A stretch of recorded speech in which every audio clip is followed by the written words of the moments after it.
नमस्कार मित्रांनो, प्रवीण टेकर हे यूट्यूब चॅनलमध्ये आपले खूप खूप स्वागत. मित्रांनो, कशात मजेत ना? असायलाच पाहिजे.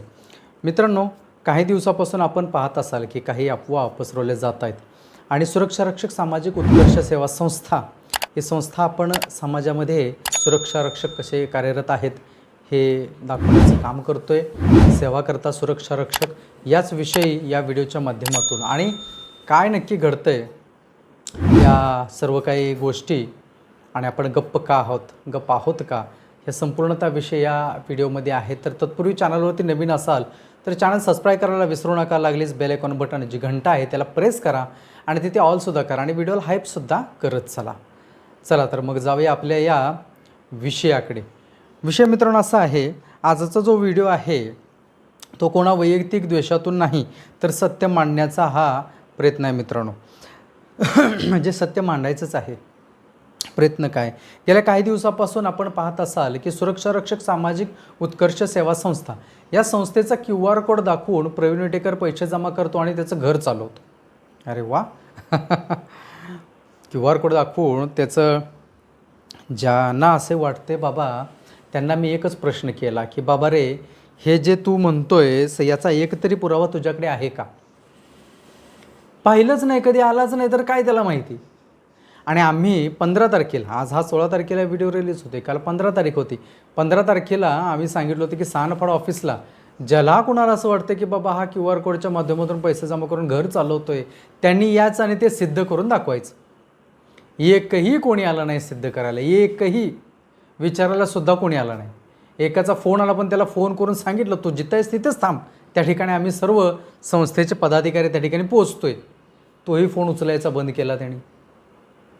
मग मला सांगा मित्रांनो, तुम्हाला काय माहिती नाही आहे किंवा काय नाही तर कशाला सगळ्या काय गोष्टी करायच्या? आणि मी काय बोलत नाही, जाऊ दे म्हणतो आपलं सुरक्षा रक्षक आहे. अरे गप्प बसतो म्हणजे काय गांडूच्या औलाद आहे का? आम्हाला सुद्धा येते की सगळ्या गोष्टी बोलायला. आम्हाला सुद्धा सगळं काय बाहेर काढता येतं ना. कोण काय काय करतं, कुणाच्या बुडाखाली किती अंधार आहे अख्ख्या जगाला माहिती आहे. पण काय आहे की आपण काम काय करतोय, सुरक्षा रक्षकांचे प्रश्न सोडवतोय. अरे जो प्रश्न आहे तो प्रश्न घ्या ना. तुम्हाला त्या ठिकाणी आंदोलन तुम्ही करताय, त्या आंदोलनाचा मेन मुद्दा राहिला बाजूलाच. सुरक्षा रक्षकांचे पगारावडा विषय आहे ना, पगारावडा विषय बोला ना तुम्ही. बाकीच्या गोष्टी कशाला करताय? आणि राहिली गोष्ट मी कुठं जायचं आणि काय नाही, वेळ मिळाला पाहिजे ना. 12 तास ड्युटी करून 16 तास माझे 4 तास प्रवासामध्ये जातात. कुठून वेळ काढणार? तुम्ही कोण देणार आहे का 2 रुपये? हे बाबा खाडकर म्हणून ये मग आमच्या ह्याच्यासाठी यायचं का? कोण जातं आहे का? हाय ते पण जात नाहीत. कित्येक लोकांना आम्ही सांगतोय जा बाबा त्या ठिकाणी. असं म्हटलं आहे का कधी कोणी जाऊ नका म्हणून? कुणाच्या विरोधात बोललो आहे मला सांगा बरं. आज सुरक्षा रक्षकांचे जे कोणी प्रश्न उचलतात, जे कोणी सुरक्षा रक्षकांसाठी करतात, माझ्यापर्यंत जर माहिती आली आपल्या चॅनलच्या माध्यमातून मी मांडतोय.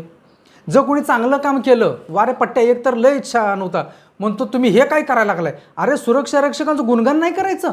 सोलापूरमध्ये आपल्या सुरक्षा रक्षकांनी चोरी पकडली. एका सुरक्षा रक्षकाने आपला मोबाईल चांगला भारीतला तो परत केला आपल्या सुरक्षा रक्षकाने आणि कमेंट्समध्ये सांगतोय आम्ही मला आता अनफॉलो करणार. अरे काय फरक पडतो तुझ्या अनफॉलोनं? तू अनफॉलो करून काय स्वतःला सिद्ध करून दाखवताय तुम्ही? चांगलं काम केलेल्याचं नाही कौतुक करायचं. आपल्यापैकीच कोणीतरी आहेत ना रे, आपल्यापैकीच आहेत ना तो कोणीतरी सुरक्षा रक्षक. त्याला काय वाटत असेल? त्याचं कौतुक करावं असं कुणाला वाटत नाही. अरे चॅनल कशासाठी आहे? चॅनल आहे हा. वैयक्तिक मी कोणी नेता नाही आणि मला नेता बनायचंही नाही आहे. मला नेता फिता असल्या सगळ्या काही गोष्टी आवडत नाहीत आणि मी कधी मिरवतही नाही आहे नेता म्हणून स्वतःला.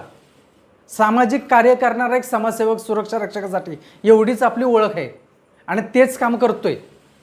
मला जेवढं जमतंय तेवढं मी त्या माध्यमातून मांडत असतो. म्हणून सांगतोय की काही गोष्टी तुम्ही बोलताय ना की काही गोष्टी तुम्हाला माहीतसुद्धा नाही आहेत. कित्येक अशा गोष्टी चुकीच्या माझ्यापर्यंत येत आहेत की बेहया तुम्ही विचार करू नका.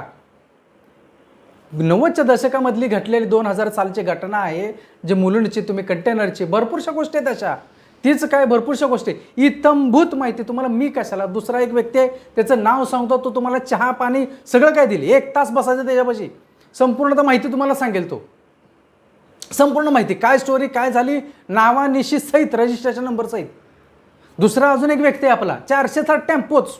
अख्खी कंपनी 407 टेम्पोच. विचार करा ह्या गोष्टी अशा मांडायच्या का, ठेवायच्या का अशा गोष्टी? इतंभूत माहिती देणारा व्यक्ती आपल्याकडे, नावासहित रजिस्ट्रेशन नंबर सहित कोणतं गाव आहे सगळं काही. मग काय करायचं? अशा लोकांच्या विरोधात काय केलं पाहिजे? घडलेल्या घटना आहेत हो, या घडलेल्या घटना आहेत ह्या. मग आम्ही काय करतो पाहतोय? आपण कुठं तर चांगलं केलं पाहिजे, चांगलं सुरक्षा रक्षकांच्या पुढं गोष्टी आल्या पाहिजेत. ह्या गोष्टी आल्या पाहिजेत की काय? काही सुरक्षा रक्षक खाकी गणवेश घालून आता काय काय कारनामे करायला लागले आहेत, काय सांगावं तुम्हाला? एक एक ऐकता ऐकता नाकी नऊ येईल तुम्हाला. आणि मग सांगा, ज्या संघटना दिन रात्र उपाशी तापाशी त्या मंत्रालयाच्या पायऱ्या झिजवत होते खाकी गणवेश करण्यासाठी, काय वाटत असेल आता त्यांना? काय वाटत असेल विचार करा ना. तो राहिला प्रश्न बाजूलाच. मग आम्ही चांगलं करतोय, चांगलं समोर दाखवलं पाहिजे. हे चॅनलच्या माध्यमातून आपण एक चांगलं गोष्टी करतोय, काही लोक त्याला आणखीन सपोर्ट करतायत, सगळे महाराष्ट्रातून सपोर्ट करतायत, चांगली गोष्ट आहे. भले भल्याने आत्तापर्यंत आपल्याला मंत्रालय मंत्री महोदय सुद्धा चांगलं काम करताय, रिमार्क्स आहेत आपल्याला, चांगलं काम करताय. हे जे काम करताय त्याचं उपमुख्यमंत्री एकनाथ शिंदे साहेब, मुख्यमंत्री देवेंद्र फडणवीस साहेब, चांगलं काम आहे हे समाजासाठी. अरे मग चांगलं काम आहे, आम्ही कोणाला काय म्हणत नाही दिलंच पाहिजे रे तू, द्यायलाच पाहिजे, धमकी दिली का कोणाला? नाही ना. ज्याला वाटेल तो मदत करेल. आणि सगळा इत्थंभूत डाटा आहे आपल्याकडे, सगळा. कुणी 1 रुपया दिला असेल तर ते 1 रुपयाची सुद्धा पावती बनवली, 10 रुपये दिले असेल तर 10 रुपयाची सुद्धा आहे. व्हेरीफाय ऑडिट आहे आपल्याकडं, व्हेरीफाय ऑडिट आहे आपल्याकडं. धर्मादाय आयुक्ताला सबमिट केलेलं सर्व काय. अहो आमचे पदाधिकारी तर एवढे हे झाले की ह्या मानहानीचा दावाच करायचा. आता बस झाल्या सगळ्या काय गोष्टी. कायदेशीर कारवाई होणार इथून पुढे. कुणाला बोलायचं असेल वैयक्तिक, बघा तुम्हाला एखादं तुमचं मत मांडायचं असेल तर ते मत मांडू शकता. आपल्या भारत देशाच्या संविधानामध्ये त्या सगळ्या काय गोष्टी आहेत, मत मांडा. पण काय बोलतोय, कसं बोलावं, काय बोलावं याची थोडीशी जाण ठेवावी ना. अहो जे कामगार नेते दिवस रात्र झटतायत, लढतायत ना, ते लक्ष्मणराव भोसले साहेब काम करत नाहीत. पगारवाढ विषय आता त्यांच्या सांगतो, पगारवाढ विषय कसं कसं काय काय केलं त्यांनी, काय काय नाही केलं, पत्रव्यवहार कसा केला, अध्यक्षांना त्यांनी कशी जाहिरात काढायला सांगितली. कोण होतं का त्यावेळेस? आलं होतं कोणी? मंडळामध्ये पत्र दिले, सगळे गप्प बसले. पत्र दिलंय, कोणी येईनाच. संघर्ष समिती, पहिले संघर्ष समितीने सर्व काय केलं, संघर्ष समिती सगळी बैठक बसली, साहेब आत्ताच्या आत्ता जाहिरात काढायची. जाहिरात निघाली, जबरदस्त जाहिरात, ती जाहिरात काढायला लावली. ती मंडळसुद्धा असं स्तब्ध होतं, सर्व काय अधिकारी स्तब्ध होतं, चाललं होतं सर्व काय. जाहिरात काढायला लावली. कुठे होते बाकीचे त्यावेळेस? ते होते का कोणी त्यावेळेस? जाहिरात काढली, सर्व काय झालं. मग आत्ता काही गोष्टी अडचणी होत्या, त्याही सुद्धा आम्ही म्हटल्या ना. कुठे आचारसंहिता आहे, कुठं अधिवेशन चालू आहे, अध्यक्षांना अधिकार दिले. त्या अध्यक्षांना ज्यावेळेस प्रथमेश दादा आणि अश्विनीताई प्रधान सचिव मॅडमला भेटून आल्यानंतर शासनाचा तसा आदेश आहे की तुमची पगारवाढीचा जो निर्णय आहे तो अध्यक्षांच्या लेवलवरती त्यांनीच घ्यायचा आहे, तो त्यांनीच घ्यायचा आहे, लक्षात ठेवा. आम्ही जे उपप्रधान सचिव आहेत त्यांना जाऊन भेटलो, याच्यानंतर परत तुमचे अप्पर सचिव आहेत त्यांना जाऊन भेटलो. त्यांनीसुद्धा आम्हाला हेच सांगितलं की तुमचा जो निर्णय आहे तो तिथेच घ्यायचा आहे. आणि आम्ही एवढंसुद्धा सांगून त्यांनी सांगितलं की धुळे जिल्ह्याचा प्रस्ताव आमच्याकडे पाठवला आहे, त्या मंडळाच्या अध्यक्षाने आमच्याकडे प्रस्ताव पाठवला आहे, आता त्याला मी परत प्रस्ताव पाठवणार आहे, हे सुद्धा आम्हाला सांगण्यात आलं तिथे. मग आता मला सांगा साहेब, ही अध्यक्षांच्या लेवलवरती इथं सगळं पगारवाढीचा निर्णय, इथं सर्व काय करायचं आहे, मग आपण कामगार मंत्री महोदय यांच्याकडे काय विचारणा करतोय, काय त्यांना सांगतोय की तुम्ही आदेश द्या. आदेश तर ऑलरेडी दिलेले आहे त्यांना, त्यांनी निर्णय घ्यायचा आहे काय तो अध्यक्षांनी. मग अध्यक्षांना काय अटी होत्या का? हां, अधिवेशन चालू होतं, अधिवेशन संपल्यानंतर अध्यक्षांनी त्याच्यावरती विचारणा केली असती. कुठे काय आचारसंहिता चालू आहे का? आचारसंहिता असल्यानंतर जाहीर करू शकत नाहीत, ते नियमावली त्यांच्या आहेत त्या, ठीक आहे, त्या संपल्यानंतर ते जाहीर करू शकत नाहीत का? असंच नाही. विलंब जर होत गेला तर विचार करा मित्रांनो, जो पगारवाढीचा विलंब जर होत गेला तर काय आहे पगारवाढीचा विलंब होत गेला तर? आणि अशोक पाटील साहेब म्हणजे आता ते सुद्धा काय गप्प बसलेत म्हणजे काय असं समजायचं का? हां, कोणी गप्प बसलेलं नाही आहे. पण विषय हा नाजूक आहे, सुरक्षा रक्षकांच्या पगारवाढीविषयी सर्व काही नाजूक विषय चालू आहे, त्या विषयाच्या अनुषंगाने सर्व काही बोलायला पाहिजे. अहो प्रवीण वडेकर महत्त्वाचा नाही आहे हो, नाही आहे, ती गोष्ट महत्त्वाची आहे, ती झाली पाहिजे. त्याच्यासाठी जे प्रयत्न करतात ती चांगली गोष्ट आहे ना. आपण आपल्या पद्धतीने प्रयत्न करतात, करा ना. कोणी नाही म्हटलं आहे का? कोणी नाही म्हटले. अहो आमचे पाटील साहेब आणि आमचे घोलप साहेब वगैरे हे बाकीचे सगळे आमचे सहकारी आझाद मैदानाला तिथे आले नव्हते का? त्यांना वेळ होतं, त्यांनी आले त्या ठिकाणी. आले ना त्या ठिकाणी. आम्ही त्यांना म्हटलं का तुम्ही ह्या संघटनेचा आहे, जायचं नाही रे बाबा असं सांगितलं कोणाला? आणि जो सांगतो प्रवीण विटेकरच्या ज्या संस्थेचा कार्यक्रम असतो त्याला जाऊ नका, त्याला तुम्ही तेवढं मांडीवरती घेऊन बसता. वा रे वा, हां हे चालतंय मात्र. हां म्हणजे ते चालतंय का? चांगल्या गोष्टी आहेत नाही ह्या का? आणि आम्ही सांगतोय अरे जा बाबा त्या ठिकाणी, ज्यांना वेळ मिळेल त्यांनी जायला पाहिजे त्या ठिकाणी. ज्याला वेळ असेल तो त्या ठिकाणी पोचेल, ज्याला वेळ नाही तो कर्तव्यावरती आहे ना, पण त्याच्या मनाने तो त्या ठिकाणी आहे की नाही? नाही आहे का? त्याला दोष द्यायचा का? तुम्ही जो येत नाही प्रवीण विटेकरला दोष देताय, चॅनलला दोष देताय, म्हणजे त्या संपूर्ण सुरक्षा रक्षकांना दोष देताय की त्या ठिकाणी पोचू शकत नाही. अरे कर्तव्यावरती असताना कसं पोचू शकेल? शक्य आहे का पोचू शकणं? नाही ना. म्हणून आपण काय करायचं आहे की ज्या ठिकाणी आपल्याला जसं वाटतं त्या पद्धतीने आपण काम करताय, चांगली गोष्ट आहे. ज्याच्या पद्धतीनं संघर्ष समिती काही काम करत नाही आहे का? अध्यक्षांना ज्यावेळेस त्यांचा सेंड ऑफचा कार्यक्रम होता त्यावेळेससुद्धा सुरवसे साहेब बोलले त्या ठिकाणी. अक्षरशः ते विषय जो होता तो त्यांचा सेंड ऑफचा विषय, सेवानिवृत्तीचा विषय होता. तो विषय त्या ठिकाणी काढायचा नव्हता, कारण सगळ्यांनी हे ठरवलं की बाबा सेवानिवृत्तीचा कार्यक्रम आहे आणि शेवटच्या दिवशी अध्यक्षांच्या विषयी किंवा त्यांच्याविषयी अशा काही प्रश्नचिन्ह निर्माण करायचे नाहीत. तरीही त्याच्यामध्ये ते बोलले त्यावेळेस सुरवसे साहेबसुद्धा बोलले त्यावेळेस की तो जर विषय तुम्ही आत्ता तुमच्या हातून झाला असता तर हा गोड कार्यक्रम अजून गोड झाला असता. परंतु त्यांना अटी होत्या ना, त्यांना अट होती की अधिवेशन चालू असताना कोणताही अधिकारी जाहीर करू शकत नाही.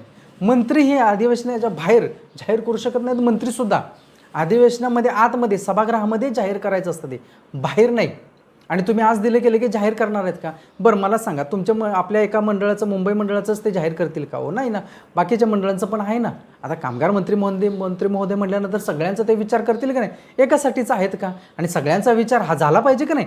महाराष्ट्रातल्या इतर जिल्हा सुरक्षा रक्षकांनी काय केलं? ते धुळे जिल्हा सुरक्षा रक्षक 6, 7, 9 वर्ष झाले त्यांची पगारवाढ झाली नाही का? हो त्यांच्यावरती अन्याय हां ते दिसत नाही आहे कुणाला? त्यांनी काय करायचं? तो संजय दादा आपलं एकटाच चाललं आहे त्याचं, इकडं पत्र दे तिकडं तर पत्र दे, त्यांना भेट यांना भेट, तिथं जाऊन भेट. बाकीचे संघर्ष समितीवाले म्हटले दादा ते काय आहे बघा नाही तर आम्हाला सांगा. त्यांनीसुद्धा सांगितलं सर्व काय. म्हणलं आपण पत्र देऊया. अरे पण ह्या सगळ्या काही गोष्टी ह्या आहेत ना, बरोबर आहे. अहो सुरक्षा रक्षक सामाजिक उत्कर्ष सेवा संस्था काय आहे? हां वैयक्तिक प्रवीण विटेकरची आहे का? नाही ना. सर्व सुरक्षा रक्षक आहेत याच्यामध्ये, कर्तव्यावरती असणारे सुरक्षा रक्षक आहेत.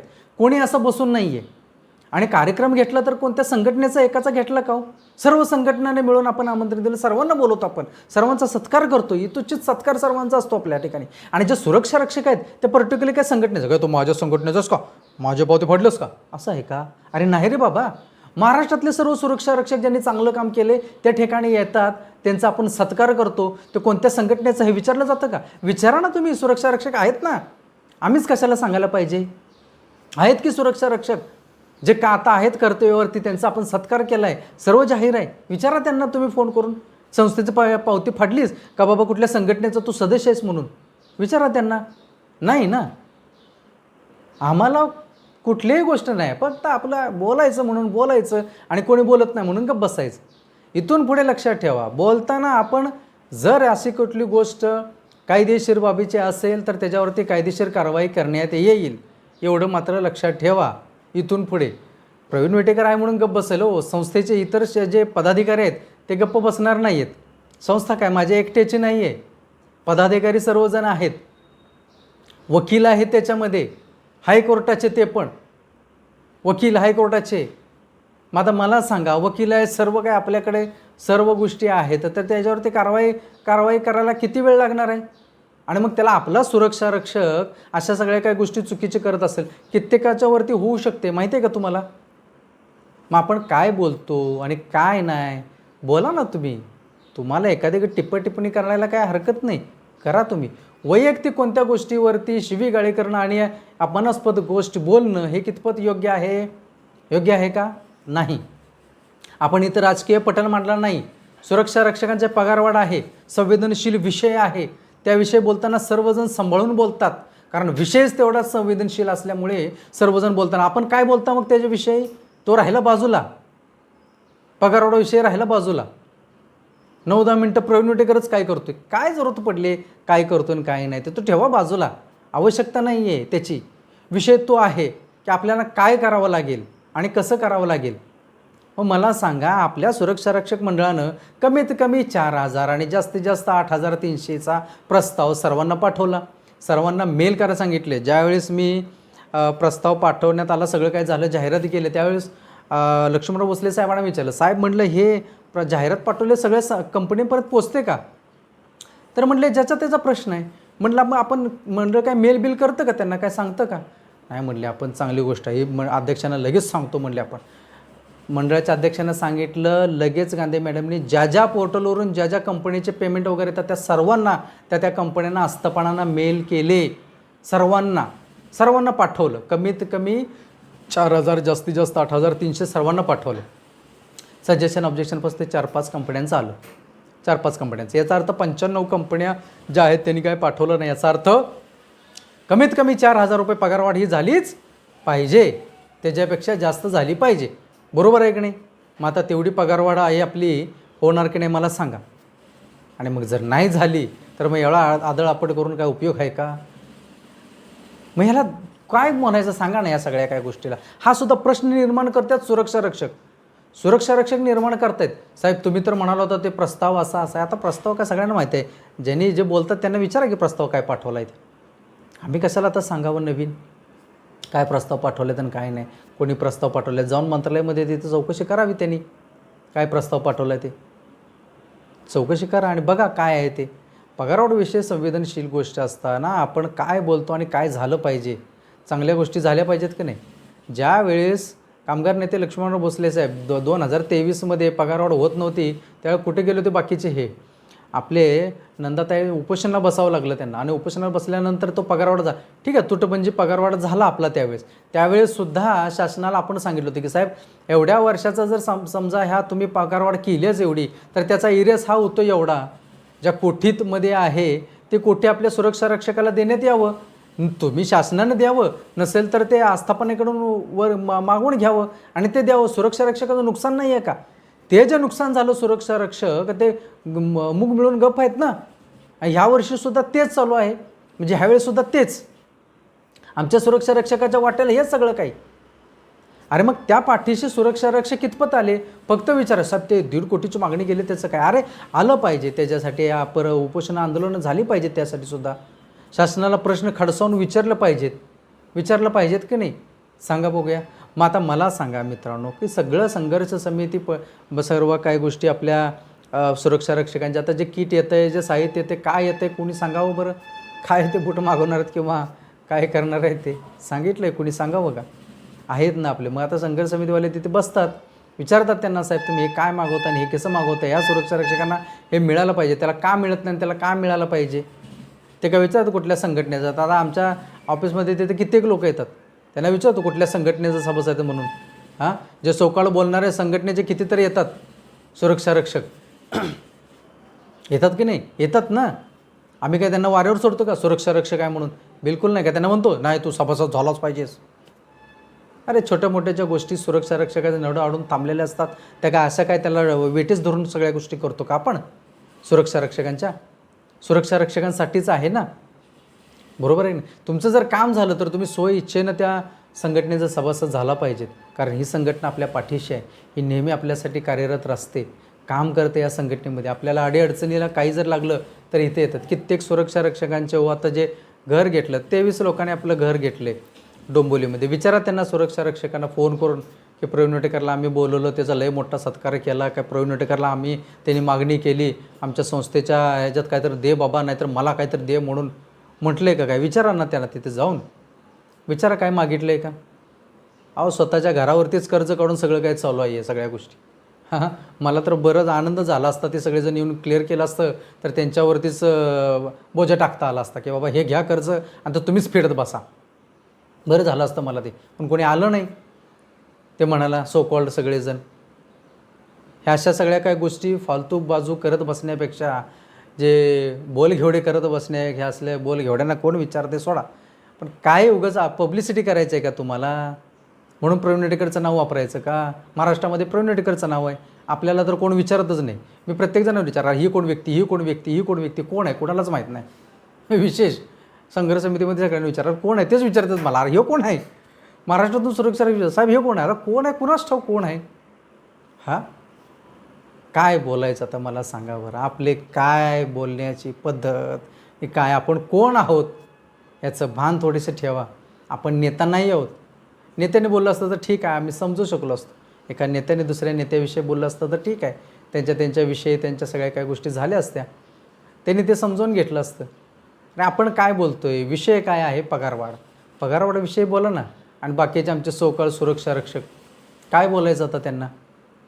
म्हणजे चुकीच्या गोष्टी करतात त्यांना समर्थन करायचं काय. बऱ्याचशा चुकीच्या गोष्टी करतायत, इथून पुढे सुरक्षा रक्षक मंडळसुद्धा त्याला समर्थन करणार नाही आणि आम्हीही समर्थन करणार नाही. ज्या ठिकाणी अशा काही चुकीच्या गोष्टी सुरक्षा रक्षकांच्या निदर्शनास येतील त्याच्यावरती कडक कारवाई केली जाईल. इथून पुढे लक्षात ठेवा. बस झालं ते. कुणाच्या काय आता ते फोटो येत होते मला, बऱ्याचशा त्या सुरक्षा रक्षकांच्या चुकीच्या गोष्टी येत होते, आम्ही त्या पातळीवरती तिथंच ठेवायचो. त्या ठिकाणी सुरक्षा रक्षकाने त्यांना सांगायचं की तुम्ही या चुकीच्या गोष्टी करताय, सुधारून घ्या. युनिफॉर्म आहे तो व्यवस्थित वापरा. व्यवस्थित त्या सुपरवायझरलाच तिथं सांगायचं. आता त्या गोष्टी जर मंडळामध्ये गेल्या तर किती मंडळामध्ये तक्रार जातील सांगा बरं. कित्येक सुरक्षा रक्षक आम्ही कशाला पाहिजे, ते सुरक्षा रक्षकच करतात. आजूबाजूला येणारे पाहणारे सुरक्षा रक्षक तुम्हाला वाटतं डोळे मिटून तुम्ही चाललाय. फोटो काढणारे भरपूरसे लोक आहेत, व्हिडिओ फोटो काढणारे भरपूरसे लोक आहेत आणि तेच पाठवत असतात. त्यांनीच तक्रार केली परस्पर, तर मग काय करणार. मग काय करणार. नाहक आपली जी काय नोकरी आहे ती गमवाल. म्हणून इथून पुढे व्यवस्थित राहा. आपलं काम आहे ते कामाशी प्रामाणिक राहा. काम चांगलं करायला पाहिजे. आपण या समाजामध्ये वावरतो तर सामाजिक दृष्टिकोनसुद्धा आपला असला पाहिजे ना. ह्या समाजामध्ये या समाजातले इतर घटक करत नाही आहेत का. प्रत्येक घटक काही ना काहीतरी सेवाभाव करतोय. तो सेवाभाव आहे हो. हा सेवेने सगळ्या काही गोष्टी चाललेल्या आहेत. हे बोलून दाखवायचं नव्हतं, पण तुमच्या ह्या सगळ्या गोष्टीमुळे बोलावं लागतात. काही बोलायची आवश्यकता नव्हती. कित्येक सुरक्षा रक्षक न सांगता ते म्हणतात माझे नावसुद्धा घेऊ नका. असेसुद्धा सुरक्षा रक्षक आपले आहेत. असेसुद्धा सेवा करणारे सुरक्षा रक्षक आहेत. आणि मग आपण कुठे पाहतोय. ठीक आहे, चला काय हरकत नाही.